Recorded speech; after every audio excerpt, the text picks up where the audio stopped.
Welcome back to another Jump Force avatar tutorial. Today we're going to be creating Mora Chester, one of the Braves of the Six Flowers from the anime series Rokka Yuusha. Firstly, we're going to walk through how to create and customize his character, and then going through the entire moveset that I use, as well as giving some alternate options in case you want to change anything. Let's jump into it.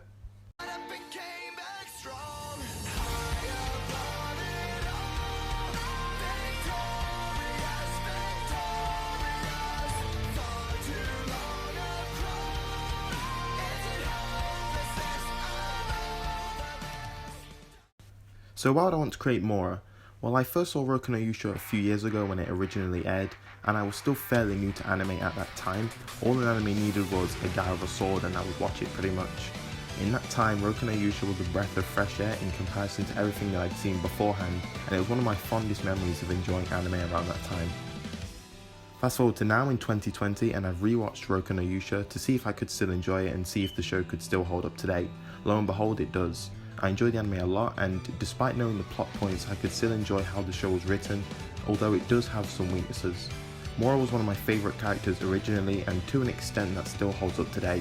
I really wanted to recreate all of the characters in Jump Force from Rokka Yuusha, but the characters and their outfit designs specifically are very unique, so it is kind of difficult. Despite that, I've decided to stick it out and start off with Mora, probably the easiest to recreate. Begin by creating a Type B female fighter. I decided to go with Type B because Mora's combos focus more on aggressive, powerful strikes, rapidly rushing the opponent and then beating them down with pure strength. Next I'm going to show you guys all of the customization options such as the body, hair, eyes, etc. But I will return once that's all done to talk about the outfit and moveset. See you soon.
The final outfit for Mora isn't the best in terms of its accuracy to the source material, but I think this is the best that can be done within Jump Force, and it doesn't look so bad in motion. Head over to the Team Alpha store, this is the Dragon Ball Z area, and pick up coat number 2 and long pants number 1, of course in this dark blue colour. Then go over to the lobby store and buy the sandals number 1 in the female variant. That's all you will need. I have a good moveset here that fits in thematically with how Mora fights in the source material. Rokka Yuusha doesn't have special attacks in the same way that many other shows do. The characters don't call out specific attacks and abilities, but there's still some stuff to draw inspiration from. In the case of Mora Chester, she is the Saint of Mountains. Saints are basically regular people with godlike powers. Whilst not actual gods, saints do have superhuman abilities tied to whatever they're the saint of. Mora fights in a brawling style, prioritizing speed and power in her combat, which makes for a very easy translation into Jump Force. For her first ability, I decided to go with Spirit Wave from Yusuke's moveset. I simply wanted a charge up punch attack that wasn't too heavy on the special effects, but still had some there. This is reminiscent of when she charges up a punch before hitting the ground in the opening. Alternatively, I'd recommend using Deku's Detroit Smash for a harder hitting cinematic punch, or Kensho's Awakening of the Senses for a stronger and easier to use ability. For Mora's second ability, I'd go with Stronger from Togoro's moveset.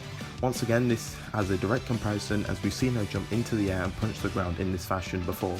I'm overall a big fan of this ability, but would recommend trading out for Dragon's Breath from Sabo's moveset if you want, otherwise it's okay as it is. For Mora's third ability, I've given her 6-Path Spar from Naruto's moveset, which serves as a dash punch to make up for a stationary punch on her first ability. Again, I really like having an alternate punch option here that adds range at a higher cost. You can swap this out for any punch attack that I previously mentioned, or you could go with Dragonic or Release from Dai's moveset, which would be an interesting physical buff to increase damage and defense.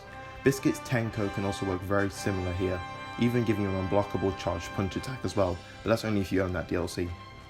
Finally, for Mora's Awaken ability, I've gone with United States of Smash from All Might's moveset. Typically I refrain from using DLC abilities in these tutorials since not everyone has access to these, but the comparison was too similar to a combination she also uses in the show when attacking somebody. Delaware Detroit Smash from Deku's moveset is a more than suitable compromise here, so don't worry if you don't own that DLC. I hope you've enjoyed this avatar tutorial. With the current worldwide situation, I'm struggling to find time to record audio in a quiet environment, but I will do the best I can. I'm mostly working on Jump Force videos in the form of character overviews, as well as avatar tutorials, so keep an eye out for those. I'm also looking to pick up My Hero 1's Justice 2 at some point in the future, maybe in a few weeks. I'm just very preoccupied right now, and I want to play that game when I have enough time to really sink my teeth into it. So look out potentially on content for that game if I enjoy it enough. Anyway, that's all for this tutorial. Please enjoy this very short Mora Chester montage for the remainder of this video, and I'll see you in the next one. Bye guys.